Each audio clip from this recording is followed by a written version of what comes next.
Clip number 768۔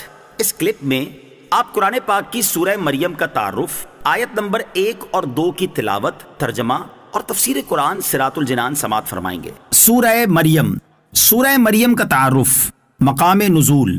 سورہ مریم مکہ مکرمہ میں نازل ہوئی ہے۔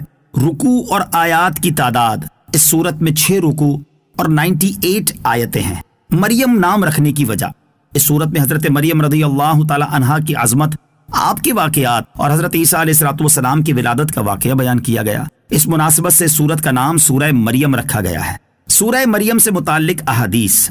حدیث نمبر 1، جب چند مسلمانوں نے حبشہ کی طرف ہجرت کی تو کفار مکہ نے تحائف دے کر اپنے 2 نمائندے حبشہ بھیجے تاکہ وہ مسلمانوں کو وہاں سے واپس لے آئیں۔ جب وہ حبشہ کے بادشاہ نجاشی کے دربار میں پہنچے اور اس کے سامنے اپنے آنے کا مقصد بیان کیا تو اس نے کہا کہ میں پہلے ان مسلمانوں کا موقف معلوم کر لوں۔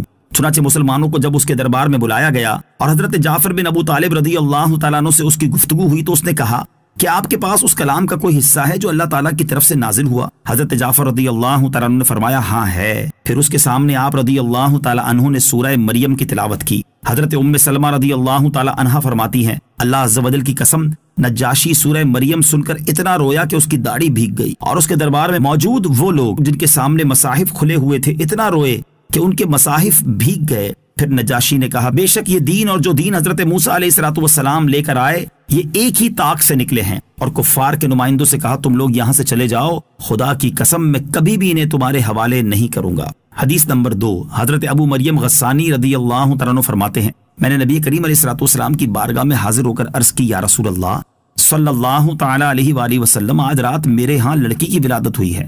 حضور پرنور علیہ السلام نے ارشاد فرمایا، آج رات مجھ پر سورہ مریم نازل کی گئی، تم اس کا نام مریم رکھ دو۔ چنانچہ اس لڑکی کا نام مریم رکھ دیا گیا۔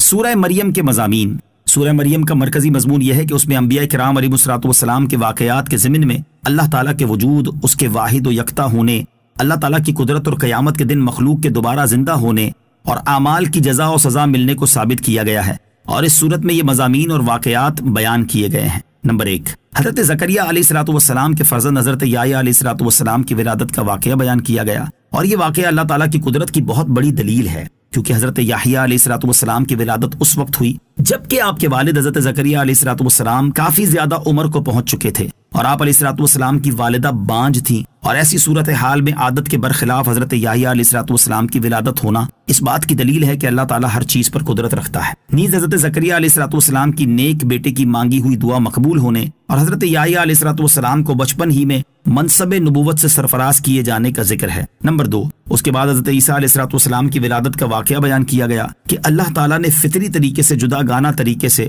اپنی نیک بندی حضرت مریم رضی اللہ تعالی عنہا سے اپنے بندے حضرت عیسیٰ علیہ السلام کو بغیر باپ کے پیدا کر دیا، اور یہ واقعہ اللہ تعالیٰ کی عظیم قدرت کی دوسری بڑی دلیل ہے کہ انسان کو پیدا کرنا مرد اور عورت کے ملاپ پر ہی موقوف نہیں، بلکہ اللہ تعالیٰ چاہے تو مرد و عورت کے ملاپ کے بغیر بھی انسان پیدا کر سکتا ہے، اور خالق حقیقی اللہ تعالیٰ ہی ہے۔ نمبر 3، حضرت عیسیٰ علیہ السلام کی ولادت کے وقت حضرت مریم رضی اللہ تعالیٰ عنہا کو دی جانے والی تسلی اور ان پر کیے جانے والے انعامات ذکر کیے گئے۔ نمبر 4، یہ بیان کیا گیا کہ حضرت عیسیٰ علیہ السلام کی ولادت کی وجہ سے حضرت مریم رضی اللہ تعالی عنہا نے کس طرح لوگوں کے طعن و تشنیع اور ملامت کا سامنا کیا، اور کس طرح حضرت عیسیٰ علیہ السلام نے جھولے میں اپنی والدہ کی پاک دامنی بیان کی اور اپنی نبوت کا اعلان فرمایا۔ نمبر 5، حضرت عیسیٰ علیہ السلام کی ولادت سے یہودیوں اور عیسائیوں میں اختلاف پڑنے کا ذکر ہے۔ بسم اللہ الرحمن الرحیم۔ ترجمہ، اللہ کے نام سے شروع جو نہایت مہربان رحمت والا ہے۔ کاف ہا یا عین صاد، ذکر رحمت ربک عبدہ زکریا۔ ترجمہ، کاف ہا یا عین صاد، یہ تیرے رب کی اپنے بندے زکریا پر رحمت کا ذکر ہے۔ کاف ہا یا عین صاد، یہ حروف مقطعات ہیں، ان کی مراد اللہ تعالیٰ ہی بہتر جانتا ہے۔ ذکر رحمت ربک، یہ تیرے رب کی رحمت کا ذکر ہے، یعنی اے حبیب صلی اللہ علیہ وسلم، ہم آپ کے سامنے جو بیان کر رہے ہیں یہ آپ کے رب عز و جل کی اس رحمت کا ذکر ہے جو اس نے اپنے بندے حضرت زکریا علیہ الصلوۃ والسلام پر فرمائی۔ نیک بیٹا اللہ تعالیٰ کی بڑی رحمت ہے۔ اس آیت میں اللہ تعالیٰ کی رحمت سے مراد نیک اور صالح بیٹا عطا فرمانا ہے، اور بیٹا عطا فرمانے کے تذکرے کو رحمت الہی کا تذکرہ فرمایا گیا ہے۔ اس سے معلوم ہوا کہ نیک اور صالح بیٹا اللہ عز و جل کی بڑی رحمت ہے، خصوصاً جب کہ بڑھاپے میں عطا ہو۔ یاد رہے کہ نیک اولاد سے جس طرح دنیا میں فائدہ حاصل ہوتا ہے کہ وہ اپنے والدین کی خدمت کرتی ہے اور بڑھاپے میں ان کا سہارا بنتی ہے، اسی طرح مرنے کے بعد بھی نیک اولاد اپنے والدین کو نفع پہنچاتی ہے، جیسا کہ حضرت ابو ہریرہ رضی اللہ تعالی عنہ سے روایت ہے۔